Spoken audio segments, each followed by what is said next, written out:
সকলকে শুভেচ্ছা জানাই। আমি একটি পোস্টারের সামনে দাঁড়িয়ে আছি।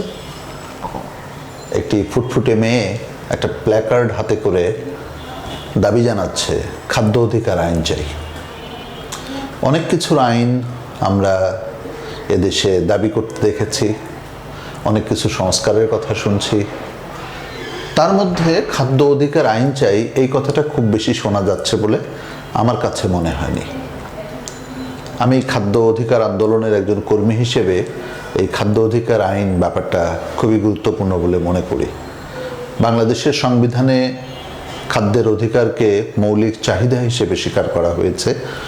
বলা হয়েছে যে খাদ্য প্রাপ্তি মানুষের মৌলিক চাহিদা, এটি কিন্তু অধিকার হিসেবে স্বীকৃত নয়।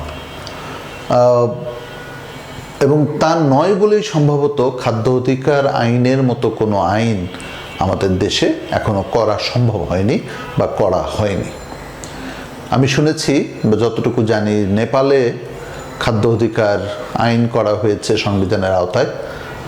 আমাদের প্রতিবেশী দেশ ভারতেও সেখানে খাদ্য সুরক্ষা, খাদ্য নিরাপত্তা আইন রয়েছে। ওখানেও অবশ্য অধিকার শব্দটি ব্যবহৃত হয়নি, ফুড সিকিউরিটি বিল আকারে তারা, কিন্তু অবজেক্টিভ হচ্ছে সকলের খাদ্যের প্রাপ্তি, বিশেষ করে যারা সুবিধা বঞ্চিত, যারা পিছিয়ে থাকে, দুর্গম এলাকাতে কোনো কারণে থাকে, কোথাও বন্যা হলো বা কোথাও অন্য কোনো কারণে সমস্যা তৈরি হলো, সেই জনগোষ্ঠীকে খাদ্যের অধিকার দেবার জন্য সেই আইনটি প্রণীত হয়েছে।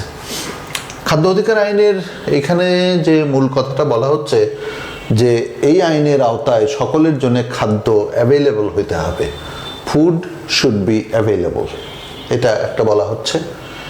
আরেকটা বলা হচ্ছে অ্যাক্সেসিবিলিটি। খাদ্য শুধু অ্যাভেলেবল হলেই হবে না, সেটা অ্যাক্সেসিবল হতে হবে। অর্থাৎ বাজারে অনেক খাবার আছে কিন্তু আমি কিনতে পারছি না, কিংবা আমার কাছে সহজলভ্য নয়। এই সহজলভ্যতা বা সহজ প্রাপ্যতার জায়গাটা এই ফ্রেমওয়ার্কের মধ্যে আরেকটা গুরুত্বপূর্ণ দিক বলে বলা হচ্ছে। অ্যাডিকুয়েসি খুবই গুরুত্বপূর্ণ একটা বিষয়। যেমন আমাকে যে খাবারটা দেয়া হচ্ছে সেই খাবারটা আমার সংস্কৃতি, আমার দৈহিক চাহিদা,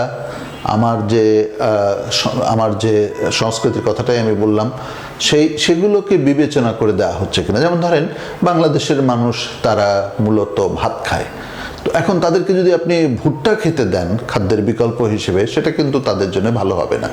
অনেক জনগোষ্ঠী আছে, যেমন ধরেন আমি ভারতের কথা যদি ধরি, হিন্দু জনগোষ্ঠীর কথা যদি ধরি, তারা কিংবা মুসলমানরা, হিন্দুরা যেমন গরুর মাংস খায় না, মুসলমানরা যেমন শূকরের মাংস খায় না।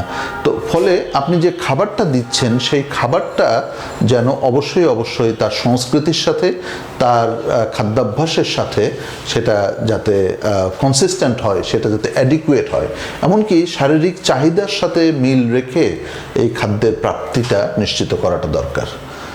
চতুর্থ যে জায়গাটা এখানে বলা হচ্ছে সেটা হচ্ছে সাস্টেনেবিলিটি, অর্থাৎ এটা একটা টেকসই ব্যবস্থাপনা হতে হবে।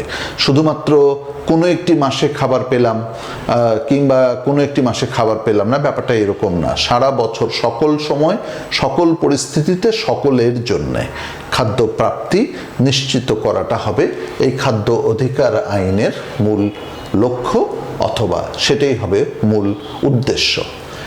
এই অ্যাভেলেবিলিটি, অ্যাক্সেসিবিলিটি, অ্যাডিকুয়েসি এবং সাস্টেনেবিলিটি, এই চারটি বিষয়কে বিবেচনা করেই খাদ্য বিষয়ক নীতি এবং খাদ্য বিষয়ক কর্মসূচিগুলোকে ঢেলে সাজানো দরকার। আমরা সরকারের কাছে সেই আহ্বান রাখতে চাই, দেশের জনগণের কাছে বলতে চাই যে খাদ্য অধিকার আপনার নিজের, এটা সংবিধান প্রদত্ত ক্ষমতা, এটা আন্তর্জাতিক মানবাধিকারের ঘোষণা অনুযায়ী আপনার ক্ষমতা।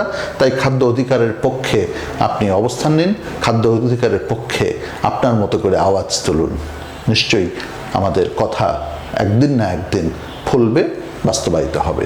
সকলের জন্য শুভকামনা।